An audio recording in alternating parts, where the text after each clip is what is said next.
خدا کے عاشق تو ہیں ہزاروں، بنوں میں پھرتے ہیں مارے مارے۔ خدا کے عاشق تو ہیں ہزاروں، بنوں میں پھرتے ہیں مارے مارے۔ میں اس کا بندہ بنوں گا جس کو خدا کے بندوں سے پیار ہوگا۔ دل سے جو بات نکلتی ہے اثر رکھتی ہے، دل سے جو بات نکلتی ہے اثر رکھتی ہے، پر نہیں طاقت پرواز مگر رکھتی ہے۔ یہ اشعار ہیں حکیم الامت، شاعر مشرق اور مفکر پاکستان علامہ محمد اقبال کے۔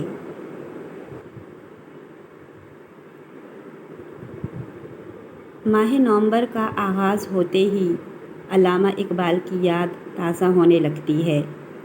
علامہ اقبال وہ واحد شاعر ہیں جن سے پاکستان کے ساتھ ساتھ بھارت کے لوگ بھی بہت محبت کرتے ہیں۔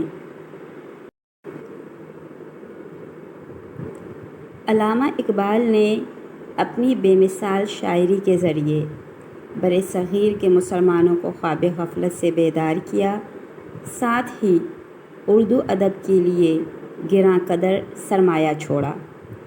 آج علامہ اقبال اسکولوں، کالجوں اور جامعات کے اردو نصاب کی زینت ہیں۔ پاکستان ہو یا ہندوستان، کلام اقبال کے بغیر اردو نصاب میں حصہ نظم ادھورا اور بے رنگ ہے۔ علامہ اقبال عربی اور فارسی زبان پر عبور رکھتے تھے۔ انہوں نے عربی اور فارسی کے الفاظ کو اپنی شاعری میں ایسے استعمال کیا جیسے انگوٹھی میں نگینیں جڑے ہوں۔ اس طرح علامہ اقبال نے اردو زبان کا دامن مؤثر اور وسیع ذخیرہ الفاظ اور نئی نئی تراکیب سے بھر دیا۔ علامہ اقبال نے اپنی شاعری کے ذریعے دنیائے اردو میں ایسا انقلاب برپا کیا اور ایسی روح پھونکی جسے محبان اردو کبھی فراموش نہیں کر سکتے۔ اردو ادب کے لیے علامہ اقبال کی خدمات کو مد نظر رکھتے ہوئے ان کی تاریخ پیدائش یعنی 9 نومبر کو دنیا بھر میں عالمی یوم اردو منایا جاتا ہے۔ اس دن کو منانے کا مقصد اردو زبان کو فروغ دینا اور اس کی اہمیت کو اجاگر کرنا ہے۔ اردو پاکستان اور ہندوستان میں بولی جانے والی بڑی زبان ہے۔ یہ پاکستان کی قومی زبان بھی ہے۔ اردو زبان کے فوائد بے شمار ہیں۔ عموماً پاکستان کے ایک صوبے کے لوگ دوسرے صوبے کی زبان نہ ہی بآسانی سمجھ سکتے ہیں اور نہ بول سکتے ہیں۔ اردو وہ واحد زبان ہے جسے پورے پاکستان میں بولا اور سمجھا جاتا ہے۔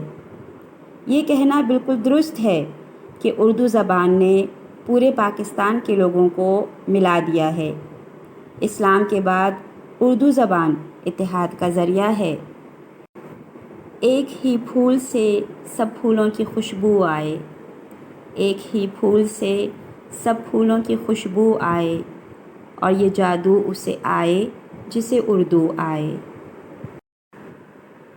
پاکستان اور ہندوستان کے مسلمانوں کے لیے اردو زبان کا سب سے بڑا فائدہ یہ ہے کہ آج دینی علم کا خزانہ اردو زبان میں موجود ہے۔